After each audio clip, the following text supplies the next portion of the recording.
2023 is Trevor Bauer's final year of his 3-year contract he signed with the Dodgers back before the 2021 season. Yet he's not playing with the Dodgers this year, but rather overseas in Japan.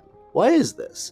Well, despite never being convicted and found guilty of any crime after being accused of assault, Bauer has been made into a villain across baseball. A villain nobody wants on their team, apparently. He was never convicted of any crimes, but went on to receive the biggest suspension of any player in history with a 2-year suspension. So after not pitching for the entire second half of 2021, Bauer would miss the entire 2022 season. The 2-year suspension would eventually get reduced to just 1, and he would become unbanned by the league. The Dodgers released him, and he was now going to be available to any of the other 29 teams in baseball for the league minimum salary, which is under $1 million. So in other words, pennies on the dollar. Nobody picked him up, and there was never even a report of any interest from any team, with the only reports coming out being that certain teams were not going to pursue Bauer. So spring training arrived, Bauer was still not on a team, weeks went by, and that continued being the case until the news dropped that Bauer was going overseas to play in Japan for at least this year. Many of you may know about Marcelo Ozuna and his situation. If you don't, well, he was not only caught on video hitting his wife, but then later got arrested for a DUI, and during his confrontation with the cops, tried the whole "do you know who I am" thing by saying "I'm Ozuna from the Braves." Ozuna was suspended for 20 games, came back, and is still with the Braves to this day. A lot of Braves fans don't seem to like him, but that has not prevented the league from going soft on Ozuna, someone who is still able to play and is still on the Braves to this day. Well, there is another case of this sort of situation, a player who is seemingly in the same boat as Trevor Bauer, yet got a slap on the wrist and is able to play with no issue whatsoever. It's a case I just recently became aware of despite the incident happening years ago, and it involves Pittsburgh Pirates rookie Ji-hwan Bae.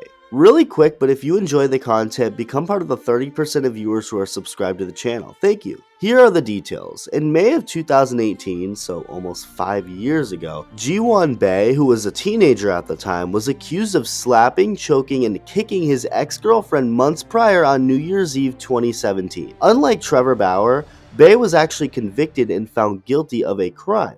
And in April of 2019, Major League Baseball suspended him for 30 games. Now, I'm not going to sit here and claim I know the full story. I don't. And I'm also not calling out Ji-hwan Bae. Maybe the whole thing was blown out of proportion, or it wasn't, and he actually did horrible things that night to that woman. But the bottom line is that he was found guilty by the law, whereas Trevor Bauer was not. Now, Ji-hwan Bae was convicted in a court over in South Korea, while Bauer's case, of course, was in the United States. Maybe that plays a factor into it, I don't know. But again, what we do know is that Bae was literally found to have committed a crime, Bauer was not. Ji-hwan Bae is currently playing and contributing to the Pirates as a rookie, while Bauer was suspended for 2 whole years, got it reduced yet was still released by the Dodgers, no other team touched him, and in order to play baseball anywhere, he was forced to go overseas instead of playing for a major league team. In other words, Trevor Bauer was ran out of the league.